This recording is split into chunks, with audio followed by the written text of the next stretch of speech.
Ezequiel es uno de los profetas más enigmáticos e impactantes de la Biblia, conocido por sus visiones extraordinarias y mensajes de esperanza y restauración. Durante el exilio de Israel en Babilonia, Ezequiel fue llamado por Dios para ser su portavoz y transmitir palabras de juicio y consuelo al pueblo. En este video, exploraremos la vida y las profecías de Ezequiel desde sus impresionantes visiones de los cielos abiertos y los querubines, hasta sus profecías sobre la restauración de Israel y el templo. Acompáñanos en este viaje a través de las páginas de la Biblia para descubrir más sobre la vida y el legado del profeta Ezequiel. Ezequiel vivió durante una época turbulenta en la historia de Judá. A finales del siglo VII a.C., el reino de Judá enfrentaba amenazas constantes de potencias extranjeras. El imperio asirio, que había sido una amenaza durante siglos, estaba en declive, y Babilonia emergía como la nueva superpotencia en la región. En el 597 a.C., después de que el rey Joaquín de Judá intentara resistir el dominio babilónico, Nabucodonosor sitió Jerusalén. Este sitio resultó en la captura del rey Joaquín, y el primer grupo significativo de exiliados judíos fue llevado a Babilonia. Entre estos exiliados se encontraba Ezequiel, que era un joven sacerdote de unos 25 años.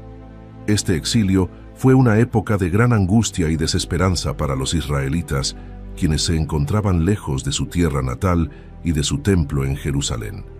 En el año 30, en el 5º día del 4º mes, Ezequiel tuvo una visión mientras se encontraba junto al río Quebar, en la tierra de los caldeos.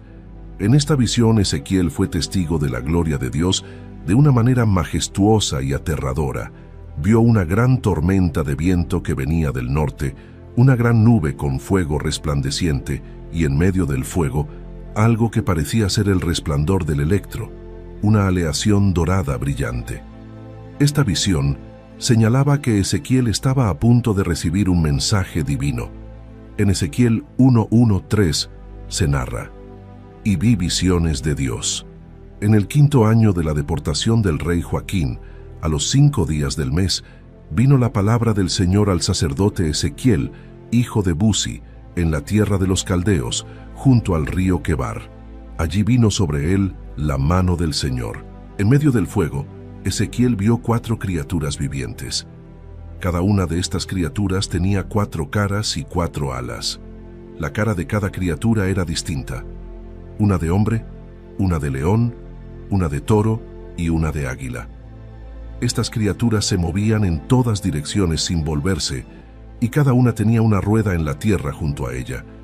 Las ruedas eran de aspecto resplandeciente, como el crisólito, y estaban llenas de ojos alrededor, lo que indicaba la capacidad de ver en todas direcciones. Las criaturas vivientes parecían estar hechas de fuego, con destellos y relámpagos que salían de entre ellas. Encima de las cabezas de las criaturas vivientes había una expansión que parecía el resplandor de un cristal impresionante. Y sobre esta expansión había algo semejante a un trono, y sobre el trono una figura de aspecto semejante a un hombre. Esta figura estaba rodeada de un resplandor, como el arco iris que aparece en las nubes en un día de lluvia. Ezequiel describió esta visión como la gloria del Señor, que estaba más allá de cualquier cosa que hubiera visto antes. En Ezequiel 1:26 se narra: «Y sobre la expansión que había sobre sus cabezas se veía la figura de un trono que parecía de piedra de zafiro, y sobre la figura del trono había una semejanza que parecía de hombre sentado sobre él». Ezequiel cayó sobre su rostro cuando vio la gloria del Señor y oyó la voz de uno que hablaba. La voz le habló directamente, llamándolo y dándole una misión especial. Esta visión y llamado marcaron el comienzo del ministerio profético de Ezequiel, quien sería un portavoz de Dios para los israelitas en el exilio. Después de esta visión, Dios le dio a Ezequiel la tarea de ser un atalaya para la casa de Israel. Un atalaya es alguien que vigila y advierte del peligro. Dios le dijo que su tarea era advertir a los israelitas de sus pecados y de las consecuencias si no se arrepentían. Si Ezequiel no advertía al pueblo, la responsabilidad de su pecado recaería sobre él. Pero si los advertía y no se arrepentían, la responsabilidad sería de ellos. En Ezequiel 3:17 se narra: Hijo de hombre, yo te he puesto por atalaya a la casa de Israel. Oirás pues la palabra de mi boca y los amonestarás de mi parte. El Espíritu de Dios levantó a Ezequiel y lo llevó a Tel Aviv, donde vivían los exiliados junto al río Quebar. Ezequiel se sentó entre ellos, abrumado y en silencio durante 7 días. Al cabo de los 7 días, la palabra del Señor vino a él de nuevo, reafirmando su papel como atalaya. El Señor le dijo que no tuviera miedo de los israelitas ni de sus palabras, porque Él estaría con él. Dios le dio a Ezequiel una visión simbólica de un cerco y del exilio. Ezequiel debía tomar un ladrillo y grabar en él la ciudad de Jerusalén. Luego debía sitiarla como un ejército en miniatura. También debía acostarse sobre su lado izquierdo durante 390 días para simbolizar los años de iniquidad de Israel, y luego sobre su lado derecho durante 40 días para simbolizar los años de iniquidad de Judá. En Ezequiel 4:1-2 se narra: Y tú, hijo de hombre, toma un ladrillo, ponlo delante de ti, y diseña sobre él la ciudad de Jerusalén. Ponle sitio, edifica contra ella fortaleza, levanta contra ella terraplenes, coloca contra ella campamentos, y pon contra ella arietes alrededor. Durante el tiempo que Ezequiel debía estar acostado, debía comer pan hecho con trigo, cebada, habas, lentejas, mijo y espelta. Esto simbolizaba la escasez de alimentos durante el sitio de Jerusalén. El pan debía ser cocido sobre excremento humano. Pero Ezequiel protestó debido a la impureza de esta práctica, y Dios le permitió usar estiércol de vaca en su lugar. En Ezequiel 4:9 se narra: Toma también trigo, cebada, habas, lentejas, mijo y espelta, y ponlos en una vasija, y hazte pan de ellos. El número de los días que te acuestes sobre tu lado, 390 días, lo comerás. Dios instruyó a Ezequiel a afeitarse la cabeza y la barba con una espada afilada. Luego debía dividir el cabello en 3 partes. Una parte debía quemarla, otra parte debía cortarla con la espada, y la tercera parte debía esparcirla al viento. Esto representaba el destino de los habitantes de Jerusalén. Algunos morirían por la peste y el hambre, otros por la espada, y otros serían dispersados. En Ezequiel 5:1 se narra: Y tú, hijo de hombre, toma una espada afilada, toma una navaja de barbero, y pásala sobre tu cabeza y tu barba. Toma después una balanza de pesar, y divide los cabellos. Ezequiel profetizó el juicio inminente contra Jerusalén debido a sus abominaciones e idolatría. Dios le mostró las abominaciones que se cometían en el templo, incluyendo la adoración de ídolos y prácticas detestables. Debido a estas acciones, Dios iba a desatar su furia y no tendría piedad. El juicio era inevitable debido a la continua rebeldía del pueblo. Dios también reveló a Ezequiel el destino de los falsos profetas que engañaban al pueblo con visiones de paz cuando no había paz. Estos falsos profetas serían castigados severamente por engañar al pueblo de Israel y profetizar desde sus propios corazones. En Ezequiel 13:3 se narra: Ay de los profetas insensatos que andan en pos de su propio espíritu y nada han visto. Dios también le dio a Ezequiel la tarea de ser un signo para el pueblo de Israel. Le instruyó que realizara actos simbólicos que representaran el destino de Jerusalén y su gente. Un ejemplo de esto fue cuando Ezequiel tuvo que empacar sus pertenencias como si fuera a irse al exilio y cavar a través de la pared de su casa para escapar. Este acto simbolizaba la forma en que los habitantes de Jerusalén tratarían de huir de la ciudad sitiada. En Ezequiel 12:18-19 se narra: Dios me dijo: Hijo de hombre, come tu pan con temblor, y bebe tu agua con estremecimiento y con ansiedad, y di al pueblo de la tierra: Así ha dicho el Señor sobre los moradores de Jerusalén y sobre la tierra de Israel. Comerán su pan con ansiedad y beberán su agua con espanto, porque su tierra será despojada de su plenitud por la violencia de todos los que en ella moran. Después de las visiones y advertencias a Israel, Dios instruyó a Ezequiel a profetizar contra las naciones vecinas que se habían regocijado por la caída de Jerusalén y que habían actuado con malicia hacia el pueblo de Dios. Estas naciones eran Amón, Moab, Edom, Filistea, Tiro y Sidón. Cada una de estas naciones recibiría un juicio específico debido a su comportamiento y actitudes. En Ezequiel 25:8-9 se narra: Así ha dicho el Señor, por cuanto dijo Moab y Seir, he aquí, la casa de Judá es como todas las naciones, por tanto, he aquí yo abro el lado de Moab desde las ciudades, desde sus ciudades que están en su confín, las tierras deseables de Bet-Yesimot, Baal-Meón y Kiriataim. Dios condenó a los amonitas por su regocijo malicioso sobre la destrucción del templo y el exilio de los israelitas. Como castigo, Amón sería entregado a las naciones orientales, quienes destruirían y saquearían su tierra. En Ezequiel 25:3-4 se narra: Por cuanto dijiste, Ea sobre mi santuario, porque fue profanado, y sobre la tierra de Israel, porque fue asolada, y sobre la casa de Judá, porque fueron a cautiverio, por tanto, he aquí, yo te entrego en posesión a los orientales. Los moabitas, al igual que los amonitas, se burlaron de Israel y se alegraron de su desgracia.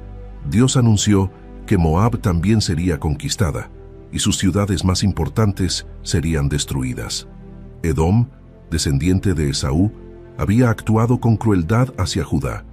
Debido a su comportamiento violento y vengativo, Dios declaró que Edom sería desolada y que su pueblo sería destruido, por cuanto Edom hizo venganza de la casa de Judá, y delinquieron en extremo y se vengaron de ellos. Por tanto, así ha dicho el Señor, yo también extenderé mi mano sobre Edom, y cortaré de ella hombres y bestias, y la asolaré. Ezequiel 25:12-13.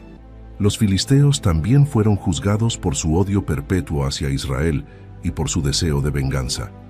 Dios prometió destruir a los filisteos y acabar con su odio eterno, por cuanto los filisteos han actuado con venganza y tomaron venganza con despecho de ánimo, destruyendo por antiguas enemistades. Por tanto, así ha dicho el Señor, he aquí, yo extiendo mi mano contra los filisteos y cortaré a los cereteos y destruiré el resto que queda en la costa del mar. Ezequiel 25:15-16. Tiro era una ciudad fenicia famosa por su comercio y riqueza. Debido a su arrogancia y regocijo sobre la caída de Jerusalén, Dios anunció un juicio severo contra Tiro. La ciudad sería destruida por muchas naciones, y su riqueza y comercio serían completamente arruinados. Así ha dicho el Señor, he aquí, yo estoy contra ti, oh Tiro, y haré subir contra ti muchas naciones, como el mar hace subir sus olas. Ezequiel 26:3. Sidón, otra ciudad fenicia, también enfrentaría el juicio de Dios debido a su maldad y su desprecio hacia Israel. Dios enviaría pestilencia y derramamiento de sangre sobre Sidón, y la ciudad sabría que Él es el Señor. A pesar de los juicios severos contra las naciones vecinas, Dios también prometió restaurar a Israel. Después de su castigo, los israelitas regresarían a su tierra y vivirían en paz. Dios haría un pacto de paz con ellos y ya no serían más una burla para las naciones. Y no serán más presa de las naciones, ni las fieras de la tierra las devorarán, sino que habitarán seguras y no habrá quien las espante. Ezequiel 34:28. Dios le reveló a Ezequiel que cada individuo es responsable de sus propias acciones y que el juicio de Dios sería justo para todos. Esta revelación era crucial para el pueblo de Israel, que a menudo creía que sufrían por los pecados de sus antepasados. Dios enfatizó que cada persona sería juzgada por su propia justicia o iniquidad. El alma que pecare, esa morirá. El Hijo no llevará el pecado del Padre, ni el Padre llevará el pecado del Hijo. La justicia del justo será sobre él, y la impiedad del impío será sobre él. Ezequiel 18:20. Ezequiel también profetizó un lamento por los príncipes de Israel, simbolizando la caída de los líderes y la destrucción de la nación. Utilizó la imagen de una leona y sus cachorros para representar a la reina madre y sus hijos, los príncipes de Israel. Uno de los cachorros fue capturado y llevado a Egipto, y el otro a Babilonia, simbolizando la caída de la realeza de Israel. Otra parábola que Dios le dio a Ezequiel fue la de la vid, simbolizando a Israel. La vid fue plantada en tierra fértil junto a muchas aguas, pero se rebeló y creció torcidamente. Dios advirtió que arrancaría esta vid y la plantaría en el desierto, simbolizando el juicio y el exilio de Israel. Dios también le mostró a Ezequiel la condición de Jerusalén a través de una serie de visiones y parábolas. Jerusalén fue comparada con una mujer infiel que se había prostituido con otras naciones y sus dioses. Debido a esta infidelidad, Dios pronunció juicio sobre la ciudad, anunciando su destrucción completa. Por tanto, oh ramera, oye palabra del Señor. Así ha dicho el Señor: por cuanto han sido descubiertos tus licores y descubierto tu desnudez en tus fornicaciones con tus amantes y con todos tus ídolos abominables, y a causa de la sangre de tus hijos, los cuales les diste. Por tanto, he aquí que yo reuniré a todos tus amantes con los cuales tomaste placer. Ezequiel 16, 35, 37. A pesar de los juicios severos, Dios también prometió restaurar a Israel. Prometió darles un corazón nuevo y poner un espíritu nuevo dentro de ellos. Quitaría el corazón de piedra y les daría un corazón de carne, para que pudieran seguir sus decretos y guardar sus leyes. Y les daré un corazón, y un espíritu nuevo pondré dentro de ellos, y quitaré el corazón de piedra de en medio de su carne, y les daré un corazón de carne. Ezequiel 11:19. Una de las visiones más conocidas de Ezequiel es la del Valle de los Huesos Secos. En esta visión, Dios llevó a Ezequiel a un valle lleno de huesos muy secos y le preguntó si podían vivir nuevamente. Ezequiel respondió que solo Dios lo sabía. Entonces, Dios le ordenó que profetizara sobre los huesos, y al hacerlo los huesos se unieron, creció carne sobre ellos y recibieron aliento de vida, simbolizando la restauración de Israel. Me dijo entonces: profetiza sobre estos huesos y diles: huesos secos, oíd palabra del Señor. Así ha dicho el Señor a estos huesos: he aquí, yo hago entrar espíritu en vosotros y viviréis. Ezequiel 37, 4.5.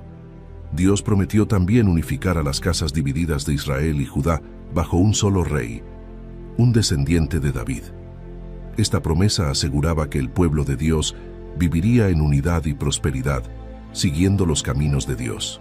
Dios le reveló a Ezequiel una profecía contra Gog, el príncipe de la tierra de Magog y sus aliados. Esta profecía describe una gran batalla en la que Gog y su ejército invadirían la tierra de Israel en los últimos días. Gog y sus fuerzas serían numerosas y vendrían de diversas naciones para atacar a Israel, que viviría en paz y sin muros de defensa. Y vino a mí palabra del Señor, diciendo: Hijo de hombre, pon tu rostro contra Gog, en tierra de Magog, príncipe soberano de Mesec y Tubal, y profetiza contra él. Ezequiel 38:1-2. Dios describió cómo Gog planearía su ataque contra Israel, que en ese tiempo estaría viviendo en seguridad. Gog diría: subiré contra una tierra indefensa, iré contra gentes tranquilas que habitan confiadamente. Sin embargo, Dios tenía un propósito en permitir esta invasión: mostrar su santidad y poder a través de la derrota de Gog. Cuando Gog y sus ejércitos invadieran Israel, Dios intervendría de manera poderosa. En ese día, habría un gran terremoto en la tierra de Israel y el pánico se apoderaría de las tropas de Gog. Dios usaría la confusión, la lluvia torrencial, granizo, fuego y azufre para destruir a los invasores. Esta intervención divina mostraría a las naciones que Dios es el Señor. Y será en aquel día, en el día que venga Gog contra la tierra de Israel, dice el Señor, que subirá mi ira en mi enojo. Ezequiel 38:18. Dios derrotaría a Gog y a sus ejércitos de manera total. Los cadáveres de los invasores quedarían esparcidos por la tierra de Israel, y sería necesario que los israelitas los enterraran durante 7 meses para limpiar la tierra. Este acto serviría como un recordatorio de la victoria de Dios y su protección sobre su pueblo. Dios convocaría a las aves y a las bestias del campo para que comieran la carne de los guerreros y bebieran la sangre de los príncipes en un gran banquete sacrificial. Este simbolismo subraya la magnitud de la derrota de Gog y la victoria de Dios. Y tú, hijo de hombre, así ha dicho el Señor, di a las aves de toda especie y a toda bestia del campo, juntaos y venid, reuníos de todas partes a mi sacrificio, que sacrifico para vosotros, un gran sacrificio sobre los montes de Israel, y comeréis carne y beberéis sangre.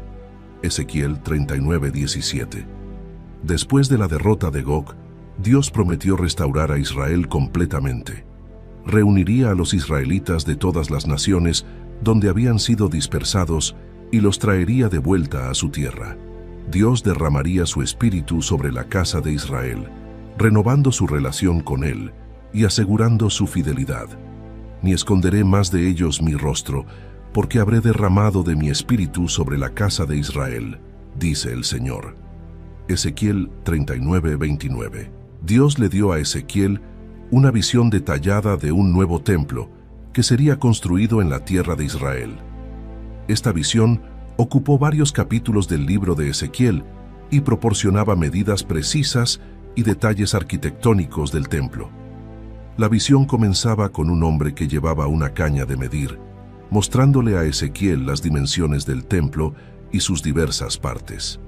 En visiones de Dios me llevó a la tierra de Israel y me puso sobre un monte muy alto, sobre el cual había como un edificio de una ciudad, hacia el sur. Ezequiel 42. El templo tenía un atrio exterior con 3 puertas, una en el lado este, una en el norte y una en el sur. Cada puerta tenía escaleras y cámaras de guardia. El atrio exterior era amplio y estaba rodeado por un muro. Dentro del atrio exterior había un atrio interior, también con puertas en los mismos 3 lados. El atrio interior tenía una serie de cámaras para los sacerdotes y para almacenar los sacrificios. El corazón del templo era el lugar santo y el lugar santísimo. Estas áreas eran accesibles solo para los sacerdotes. El lugar santísimo era el lugar donde se encontraba la presencia de Dios, simbolizando su santidad y su morada entre el pueblo. Ezequiel vio la gloria de Dios llenando el nuevo templo, tal como había llenado el tabernáculo en tiempos de Moisés y el templo de Salomón. Esta visión confirmaba que Dios había regresado a habitar entre su pueblo y que su presencia santificaba el templo y la tierra. Y la gloria del Señor entró en el templo por la puerta que daba al oriente. Y me alzó el espíritu y me llevó al atrio interior. Y he aquí que la gloria del Señor llenó la casa. Ezequiel 43, 4-5. Dios le dio a Ezequiel detalladas instrucciones sobre las normas y regulaciones del templo. Estas incluían leyes sobre el altar de los holocaustos, los sacrificios y las responsabilidades de los sacerdotes levitas. Estas leyes aseguraban que el culto en el templo se llevara a cabo de manera adecuada y santa. Ezequiel vio un altar grande y detallado para los holocaustos. El altar tenía varios niveles y estaba construido de manera precisa para los sacrificios que serían ofrecidos a Dios. Dios instruyó a Ezequiel sobre los rituales específicos para consagrar el altar, y el altar era de 12 codos de largo, 12 de ancho, cuadrado, a sus 4 lados. Ezequiel 43:16. Dios especificó que solo los sacerdotes levitas, descendientes de Sadoc, podrían servir en el templo. Los sacerdotes tenían la responsabilidad de ofrecer sacrificios, enseñar al pueblo las leyes de Dios y mantener la santidad del templo. También debían vestirse con ropas especiales mientras servían en el templo, para distinguirse como ministros sagrados. Ezequiel tuvo una visión de un río que fluía desde el templo hacia el este. Este río comenzaba como un pequeño arroyo, pero se convertía en un río profundo y ancho.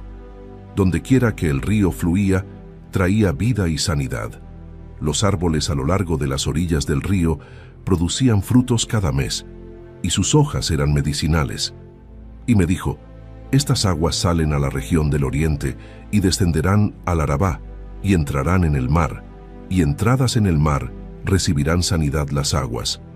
Ezequiel 47:8.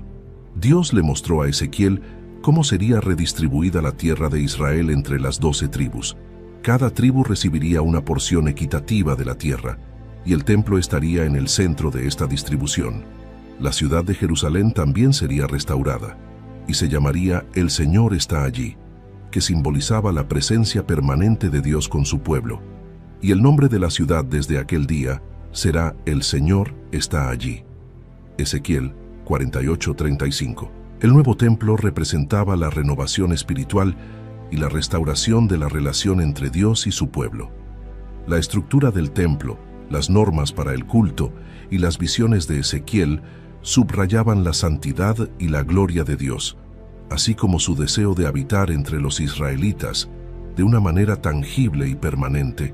Dios le mostró a Ezequiel los límites exactos de la tierra que sería repartida entre las 12 tribus de Israel. La tierra sería dividida equitativamente y cada tribu recibiría su porción.